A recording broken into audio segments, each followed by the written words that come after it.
আমতলীতে motorcycle ব্যবসায়ীর উপর রাতের আঁধারে হামলা ও লুটপাট। জানা গেছে ব্যবসায়ী মোহাম্মদ কবির হোসেন বুধবার রাত 10:30টার দিকে দোকান বন্ধ করে স্ত্রী ও সন্তানকে নিয়ে প্রতিদিনের মতো বাড়ি যাচ্ছিলেন। এমন সময় একই গ্রামের প্রভাবশালী চাঁদাবাজরা এসে হামলা ও লুটপাট করে। এক পর্যায়ে ব্যবসায়ী কবির হোসেন চিৎকার করলে তাকে বাঁচাতে এগিয়ে আসে এলাকাবাসী। ঘটনাটি ঘটেছে 26শে মার্চ বুধবার রাত 11টার সময় হলদিয়া ইউনিয়নের গুরুদল গ্রামের তুজিরগোজা কালভার্ট নামক স্থানে। এই নিয়ে ভুক্তভোগী মোহাম্মদ কবির হোসেন বৃহস্পতিবার আমতলী সিনিয়র জুডিশিয়াল ম্যাজিস্ট্রেট আদালতে মোহাম্মদ কাউসারকে আসামি করে অজ্ঞাতনামা 5 জনের বিরুদ্ধে একটি মামলা দায়ের করেন। ভুক্তভোগী কবির হোসেন বলেন, এখন আমি আমার পরিবার নিয়ে চিন্তিত। জীবনের নিরাপত্তা চাচ্ছি প্রশাসনের কাছে। আমতলী থানার অফিসার ইনচার্জ মোহাম্মদ আরিফুল ইসলাম বলেন, আদালতে একটি মামলা হয়েছে, আমাদের কাছে তদন্ত এসেছে, তদন্তের কাজ চলমান আছে।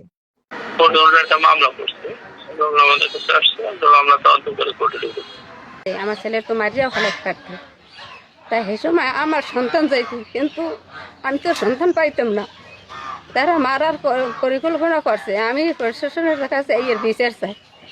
26 তারিখের রাত্র 10:30 দিকে আমরা শোরুম বন্ধ করে আসছিলাম, আমি, আমার হাজবেন্ড আর আমার বাচ্চা, 3জন আসছিলাম। তারপর আমাদের এলাকায় হলুদে ইউনিয়নের তুজিরগোজার সামনে একটা ব্রিজ আছে, কালভার্ট আর কি।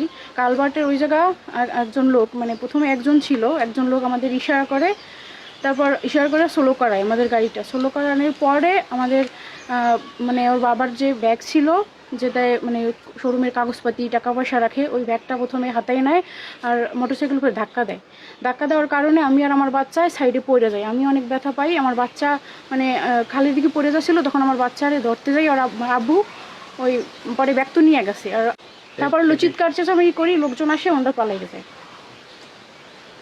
মাঝরাত্রে আসতে হয়, তো এখন তো আমাদের লাইফ রিস্ক আছে। আমার হাজব্যান্ডটা যে কোনো সময় মারি ফেলাইতে পারে, তো আমার সন্তান তখন এতিম হয়ে যাবে না। আমার সন্তানের জন্য সুষ্ঠু বিচার চাই। কোভিড ঝাড়াই করে খালি ও হাসান ফিরে, মানে খুব জোরে এই আমি ও ফিরে গেল। তুই যে ঝাড়াই কর, কি ঘটনাটা কি? ও কইছে যে ওরা 4-5 জন আসলে ওই কুটোর তারে, হ্যাঁ, একজনে আইয়া এখানটা আইলে তো এমনি গাড়ি একটু স্লো করা লাগে। একজনে আইয়া ওর সামনে খাড়াইছে, সামনে খাড়াইয়েই মানে গাড়ি ধরিয়া ধাক্কা মারছে, ভার ওই বউ ফোলা ফরি গেছে। তা আমিও আই দেখছি এই পরনে বউ এরকম কাঁপে, হ্যাঁ, আর পোলাটা ফরি রয়েছে আর একটা উইয়ানে ফরি রয়েছে। আইয়ে দেখি যে গাড়ি ওই চাক্কা একটাও খুলে, হ্যাঁ, আর বউ ওহিনে বওয়া, হ্যাঁ, আর পোলাটা ওহিনে ফরি রয়েছে, ব্যাগটা খুলে উইয়ানে, হ্যাঁ। এই তো মধ্যে আমি দেখছি হেরবার কবি এটা গেলে কোন দিকে গেছে হিন্দি নামিয়ে এদিকে। কারণ মানুষ হয়েছে আমি আর কোভিড, আমরা কোন দিকে যাবো? সম্ভাবনা আমরা আর কোনো দিকে যাইনি, এহিনি হারাই রয়েছে। এরপরে মানুষজন আইসে টাইছে, হেকাল কি আর হারা থাই, আমি আইয়েই অগভাই নেই। এ বিষয়ে ও থাকতে পারে, ও হয়ে ফোলা, ও থাকতে পারে।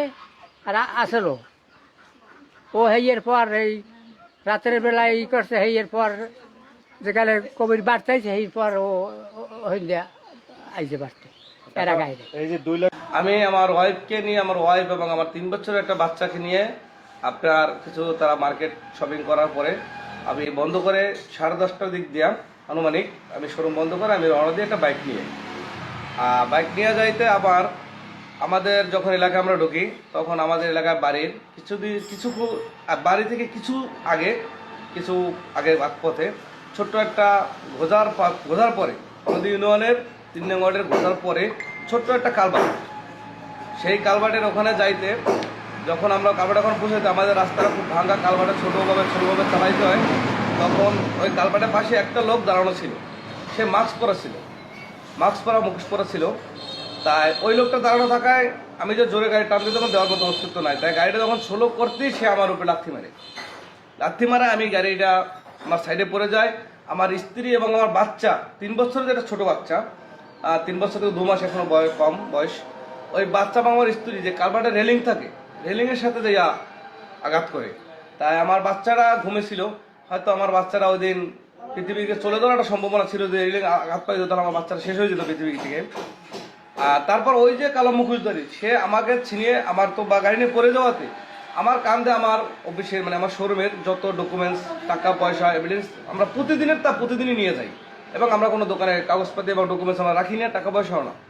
আর ওদিন যখন ওই ব্যাগটা আমার কাছে ছিল তখন ওই ব্যাগটা তারা আমার কাছ থেকে ছিনিয়ে নেয়, আমার কাছ থেকে ছিনিয়ে নিয়ে যায়। ছিনিয়ে নিয়ে পাশে আরো 5-6 জন, মানে 4 থেকে 5 জন আনুমানিক লোক ছিল, সবই মুখোশধারী। তাদের কাছে তারা ব্যাগটা সে পাখা মারে, তাদের কাছে মারে দিয়ে দেয়। তখন তারা করে কি, ওই ব্যাগটা ছিঁড়ে যে টাকা পয়সা ছিল, টাকা পয়সাগুলো নিয়ে আমার কাগজ ডকুমেন্টস ছিল, ডকুমেন্টসগুলো ওখানে পাক্কা মেরে ফেলাই দেয়, আর ব্যাগটা তারা খালে ফেলাই দেয়, খালের পাশে ফেলিয়ে দেয়।